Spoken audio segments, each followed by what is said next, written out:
এদিকে হাদিকে খুন করতেই ফয়সালকে জামিনে বের করা হয়েছে বলে দাবি করছেন ইনকিলাব মঞ্চের ঢাকা বিশ্ববিদ্যালয় শাখার মুখপাত্র ফাতেমা তাসনিম ঝুমা। ইনকিলাব মঞ্চ এটা তো কোনো রাজনৈতিক দল না বন্ধুরা, এটা একটা প্ল্যাটফর্ম, একটা মঞ্চ। এরা প্রথম হাদির মৃত্যুর পরে লাগাতার তারা সেখানে শাহবাগ চত্বর, যেটাকে এখনো অনেকেই শাহবাগ চত্বর বলেন, আমি বলি শহীদ হাদি চত্বর, শহীদ হাদি চত্বরে দিন রাত ওরা আন্দোলন করলো বিগত বেশ কয়েকটা দিন।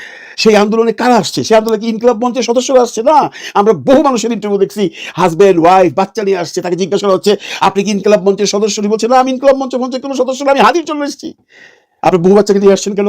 বলে আমার বাচ্চা আমাকে জিজ্ঞেস করছে হাদিটাকে কি হয়েছিল, আমি হাদিকে চিরাতে এনেছি, আমি চাই আমার সন্তান হাদির মতো হোক। বেগম জিয়া ওপেনলি বলেছে লেন্দুব দর্জি হবেন না। বেগম খালেদা জিয়ার উপরে, সিনার উপরে প্রেসার ছিল যে কোনো মূল্যে খালেদা জিয়াকে থামাতে হবে, যে কোনো মূল্যে খালেদা জিয়ার কণ্ঠকে রোধ করতে হবে। কারণ সত্যিকার অর্থে জিয়ার জাতীয়তাবাদী চেতনায় সে মানুষই কথা বলতেন, ওই একজন মানুষকে বেগম খালেদা জিয়া। বাংলাদেশের স্বাধীনতা যুদ্ধে ভারতের ভূমিকা অনস্বীকার্য। ঠিক একইভাবে এটাও তো সত্য যে বাংলাদেশে স্বাধীন না হইতো আর এটা যে পূর্ব পাকিস্তান থেকে যেত, তাইলে ভারতের এই দিকের মানুষ আরাম করে কি রাত্রে ঘুমাইতে পারতো? জামাত শিবিরের বিরুদ্ধে বলাতে গিয়ে তারেক জিয়ার একটা কঠিন অবস্থা হয়েছে। তারেক রহমান পিছু করতে বাধ্য হয়েছেন, ভালো হয়ে যেতে বাধ্য হয়েছেন। আসসালামু আলাইকুম দর্শক, নতুন একটা নিউজে সবাইকে স্বাগতম। বর্তমান বাংলাদেশের রাজনৈতিক প্রেক্ষাপট নিয়ে খুবই তথ্যবহুল একটা ভিডিও আজকে আপনাদের সম্মুখে নিয়ে হাজির হয়েছি। দর্শক, ভিডিওর শুরুতে অনেকগুলো ভিডিওর অংশ বিশেষ আপনারা দেখেছেন না, এবং তাদের কথাগুলো শুনেই বুঝতে পেরেছেন যে বাংলাদেশে বর্তমান রাজনৈতিক প্রেক্ষাপট কিরকম হতে চলেছে বা কিরকম হচ্ছে। দর্শক, আজকে সেই সমস্ত ভিডিওই আপনাদের সাথে শেয়ার করব, যেগুলো ভিডিও দেখলে এবং যে কথাগুলো শুনলে আপনারা অবাক হতে বাধ্য হবেন। দর্শক শ্রোতা, তাই বলবো না টেনে পুরো ভিডিওটি দেখতে থাকুন। আর আমাদের চ্যানেলে যদি আপনারা নতুন হন, প্রতিনিয়ত এই ধরনের গরম গরম খবর পেতে চ্যানেলটি সাবস্ক্রাইব করবেন। যারা করেছেন ধন্যবাদ। চলুন একটা লাইক দিয়ে সবগুলো ভিডিওর বিস্তারিত আলোচনা শুনে আসি। জামাত শিবিরের বিরুদ্ধে বলাতে গিয়ে তারেক জিয়ার একটা কঠিন অবস্থা হয়েছে। তারেক রহমান পিছু করতে বাধ্য হয়েছেন, ভালো হয়ে যেতে বাধ্য হয়েছেন। Very interesting and very significant news analysis. দর্শক, তারেক রহমানের প্যারাডাইম শিফট। তারেক রহমান যখন লন্ডনে ছিলেন তখন নিজে তো অনেক কিছু বলতে পারতেন না, অন্যের মাধ্যমে বলাতেন। এই যে একবার বলেছিলেন যে মৌলবাদীদের উত্থান, আবার বেশিরভাগ সময় ফখরুল, রিজভী কিংবা আমির খসরুদের মাধ্যমে বলাতেন, যে বলেন যে দক্ষিণপন্থীদের উত্থান, জামাতকে বলেন রাজাকার। এটা তারেক রহমানের নির্দেশই বলেছে বিএনপি লোকজন, বলেন যে জামাত রাজাকার, জামাত মৌলবাদী। এইসব গালিটালি তারেক রহমানই দেওয়ার ব্যবস্থা করেছেন লন্ডনে বসে। কিন্তু তারেক রহমান দেশে এসে দেখেছেন যে অবস্থা ভালো না, বাংলাদেশে জামাত জোয়ার, আমার দল ছাত্রদল এগুলো সব ছাত্রী, ওদেরকে কেউ গড়ে না, ওদের মধ্যে কোনো শৃঙ্খলা নাই, সাধারণ শিক্ষার্থীদের কোনো সমর্থন নাই। এই জায়গায় আমাকে যদি জননেতা হতে হয় তাহলে জামাতের সাথে শিবিরের সাথে ভালো সম্পর্ক রাখতে হবে। এই রাজাকার বলে গালি দিয়ে, শিবিরকে গুপ্ত বলে আদারিং করে, যে এই শিবিরের সাথে কোনোদিন ঐক্য সম্ভব নয়, শিবির বাদে সবাই ঐক্য, এইসব হাবিজাবি কথা বলে রাজাকারদের কেন ডাকসু ইলেকশনের সুযোগ দেওয়া হচ্ছে, এটা বলেছে না ছাত্রদল। আবার সেই পরিবেশ পরিষদ, শিবির নিষিদ্ধ, তাদের সাথে বসবো না, শিবিরের ইফতার পার্টিতে যায় না, শিবিরকে দাওয়াত দেয় না, কত কিছুই না আপনারা দেখেছেন তারেক রহমান লন্ডনে থাকতে।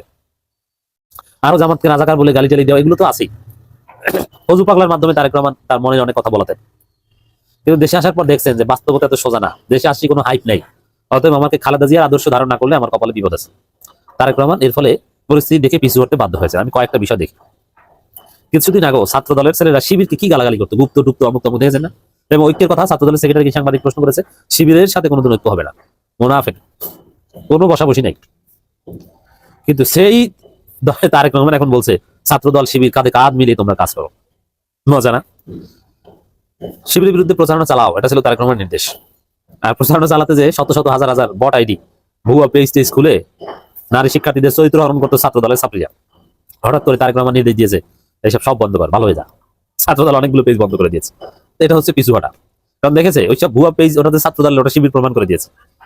শিবির শিক্ষার্থীদের মন জয় করছে, আর ছাত্র দল গালি খাচ্ছে নোংরামি করার কারণে।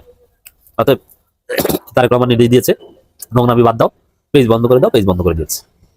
এটা পিছু হটা। আবার দেখেন, এটা অবশ্য মূল অর্জনটা শিবিরের জামাতে, তারেক রহমান বাধ্য হয়েছে। হ্যাঁ, এটি রাজনীতি, তিনি বাধ্য হয়ে হলো ভালো হয়েছেন, এটা অ্যাপ্রিসিয়েট করতে হবে। তারেক রহমান চিন্তা করছেন যে খালেদা জিয়ার আদর্শ ধারণ করতে হবে, নইলে আমার কপালে বিপদ আছে, বাংলাদেশের জনগণের কাছে আমি গ্রহণযোগ্যতা পাবো না। আচ্ছা, ফজু পাগলাকে এখন দেখেন দৃশ্যপটে, কেন দেখেন না বলেন তো? জামাত ক্ষমতা আসলে আত্মহত্যা করবে, রাজাকারদের বিরুদ্ধে বলবোই, কত কথা, এই ট্রাইব্যুনাল মানি না, বঙ্গবন্ধু জাতির জনক, কত কথা বলতো। সে ফজু পাগলাকে এখন দেখেন কোথাও। জামাত কিভাবে কাকে সাইজ করতে পারে, এটা যদি আপনি বুঝতে চান ফজু পাগলার দিকে তাকান। আমাকে যারা ফজু পাগলা বলে আমরা দেখে নিব, কচু ছিড়বেন কচু। এখন ফজু পাগলা নিজেই ধ্বংস হয়ে গেছে, একদম বেলুনের মতো চুপসে গেছে। ফজু পাগলা নাই, চুপ।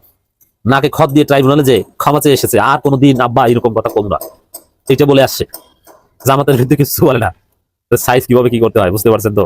ছাত্র দলের, বিএনপির যারা লিমিট ক্রস করছেন, প্রতিযোগিতা রাজনীতিতে, গণতান্ত্রিক রাজনীতিতে পারস্পরিক প্রতিযোগিতা একে অপরের বিরুদ্ধে বলা থাকবে, কিন্তু আপনারা যা করছেন এতে জামাত বা শিবির কাউকে খেয়ে দিতে পারলে, যে ফজু পাগলার মতো লিগ্যাল ফ্রেমওয়ার্কই যদি যে খেয়ে দেওয়া যায় ক্লিয়ার, ছাত্র দলের ছাত্রীগিরিতে তারেক রহমানই ছুটাই দিচ্ছেন যে বট পেজ বন্ধ কর, 1 ঘন্টার মধ্যে বন্ধ করছে, অনেকগুলো আরো আছে, বন্ধ করবে, বাধ্য হবে।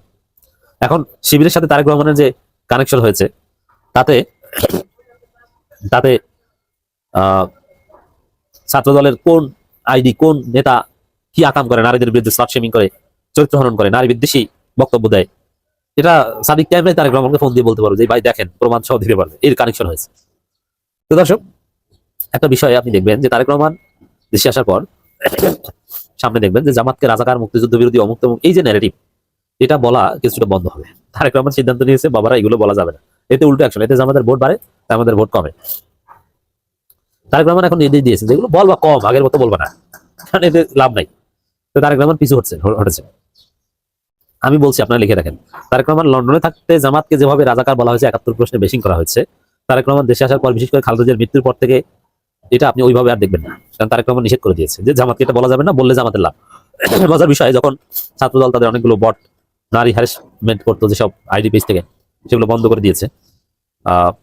তারপরে শিবিরের অনেক বিশ্লেষক আক্ষেপ করেছে, ইস, ওগুলো বন্ধ না করলে তো আমাদের ভোট বাড়তো, ওদের ভোট আরো কমতো। তা আমি বলেছি ফজু পাগলার মতো আরো 5টা নেতা বিএনপিতে দরকার, তাহলে জামাতের বিজয়টা একটু সহজ হবে। তো ঘটনা কিন্তু এইখানে দর্শক, যে জামাতকে স্বাধীনতা বিরোধী রাজাকার হিসাব হাবিজাবি কথা ফজু পাগলাদের মতো বললে তো জামাতের আরো লাভ। আমার খারাপ লাগে, ফজু পাগলা সাইজ হয়ে গেছেন। আমরা একটু কথাবার্তা বলতাম, পাল্টা জবাব দিতে মজা পেতাম, আর ওদের ছাগলামির কারণে জনগণ, ওদের ভোটার, যেমন এক ফজু পাগলা প্রত্যেকদিন বিএনপি হাজার হাজার ভোট নষ্ট করতেন, এরকম এক ফজু পাগলা, এক আবিদের মতো 2-4 জন থাকলে ভোট যা আছে ওগুলো এমনি যাবে। তো দর্শক, এই কারণে তারেক রহমান বিএনপিকে নির্দেশ দিয়েছে যে ওই আগের মতো রাজাকার, অমুক তমুক, মৌলবাদী এগুলো বলবা না। সাদিক ক্যাম্পকে পাকিস্তানি বলে নারী হলের ভোট বাড়িয়ে দিয়েছে, যে পাকিস্তানি সাদিক ক্যাম্প, কেমন যেন একটা আকর্ষণ ফিল হচ্ছে। সাদিক ক্যাম্প পাকিস্তানি, মানে স্লোগানটাই ভালো লাগে। এটা ফালতু স্লোগান, এটা তো সবাই বোঝে, এর কোনো তাৎপর্য আছে? একজন বাংলাদেশের নাগরিককে পাকিস্তানি বলে, ওটা তো পিটানো দরকার। কিন্তু স্লোগানটার মধ্যে একটা মজা আছে, সাদিক ক্যাম্প পাকিস্তানি, বাবা পাকিস্তানি, এটা মেয়েদের ক্রাশ।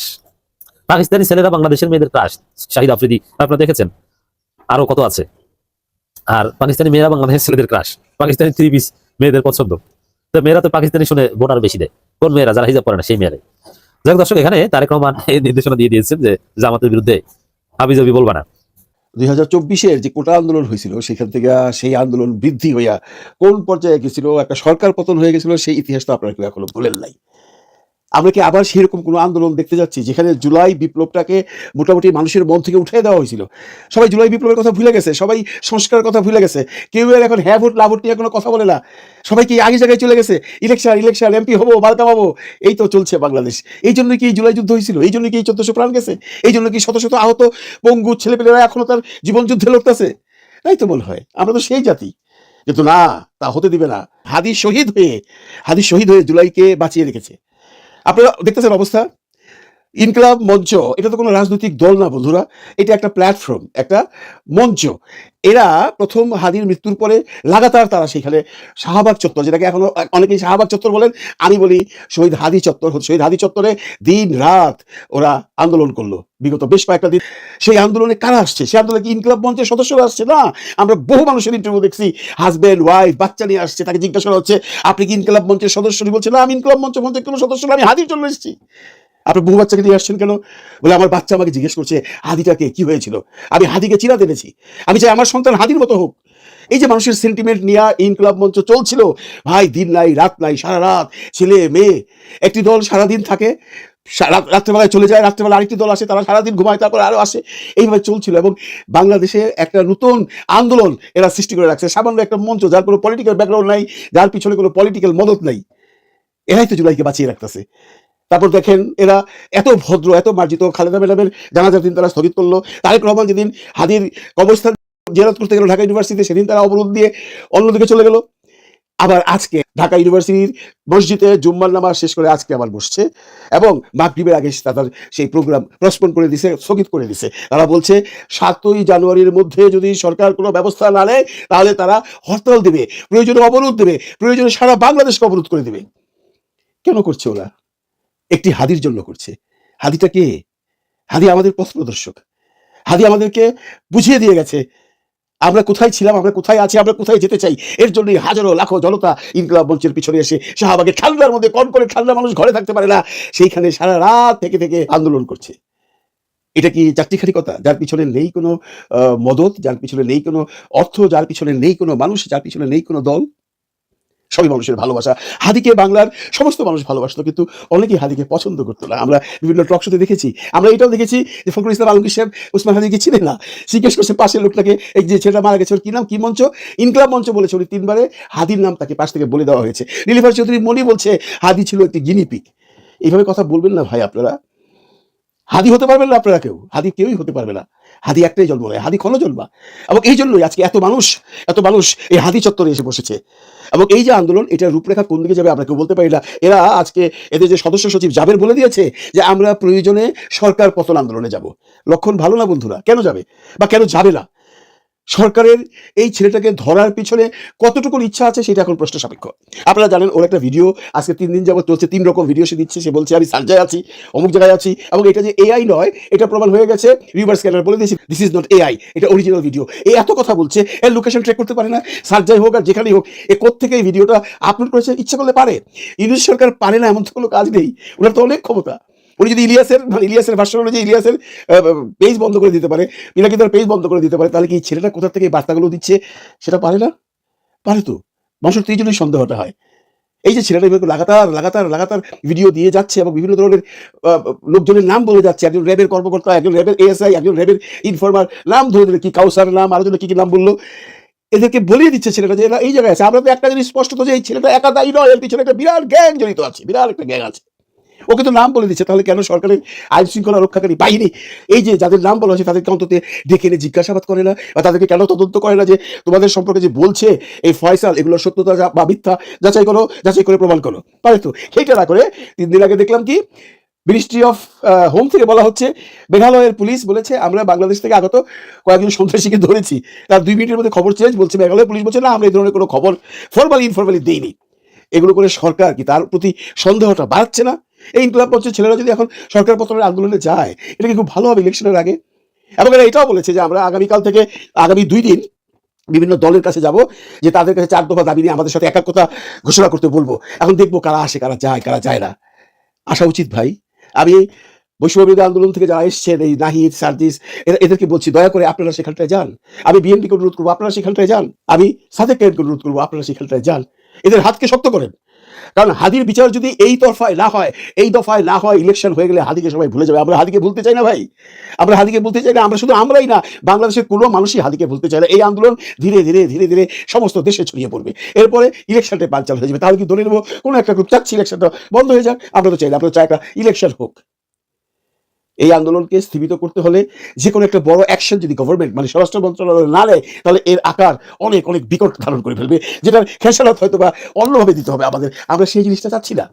এই ফয়সাল যে আছে, যেখান থেকে ভিডিও করছে এবং সে যে সমস্ত কথাবার্তা বলছে, অসংলগ্ন কথাবার্তা একবার ওকে দোষ দিচ্ছে। যদিও আমাদের কথা একটাই, ভাই তুমি যদি নির্দোষ হও, তুমি পালিয়েছো কেন, তুমি আসো এসে ডিরেক্ট পুলিশের কাছে সারেন্ডার করো। সেটা তো করছো না। তো ও কোথেকে কথা বলছে, ও কোন দেশ থেকে কথা বলছে, সেটা ভারত হোক, দুবাই হোক, শারজাহ হোক বা বাংলাদেশ হোক, যেখানটাই হোক, এটা কিন্তু ধরা যায়। এই প্রক্রিয়া আছে এই পৃথিবীতে। এখন আর সেই আগের যুগ নেই। তাহলে সরকার কেন ধরছে না? কেউ বলছে এর পিছনে সরকারের দায় আছে, এর পিছনে সরকারের হাত আছে, কেউ বলছে মির্জা আব্বাসের হাত আছে। এগুলো সব বোগাস। এর পিছনে আছে একটা বিরাট শক্তি, যে শক্তিটা সরকারের মধ্যে আছে, যেটা ইউনূস স্যার জানে না। ওই শক্তিটা চাচ্ছে না ফয়সালকে সামনে এনে ধরিয়ে দিয়ে তাদের নামগুলো দেওয়ার জন্য। এবং একটা কথা বলে রাখি আমি, আপনারা লিখে রাখতে পারেন, এই ফয়সালকে এরা যারা বাঁচাচ্ছে এখন, তারা কিন্তু ফয়সালকে খুনও করবে না, ফয়সালকে দুনিয়া থেকে উঠিয়ে দিবে না। কারণ তাহলে এই যে সমস্ত সন্ত্রাসীরা আছে, বিভিন্ন ওই টাকা পয়সা নিয়ে খুন খারাপি করে, তাদের বিশ্বাস উঠে যাবে। তারা বলবে না তোমাদের জন্য কাজ করে লাভ নেই, তোমরা কাজের পর আমাদেরকে হত্যা করে দাও।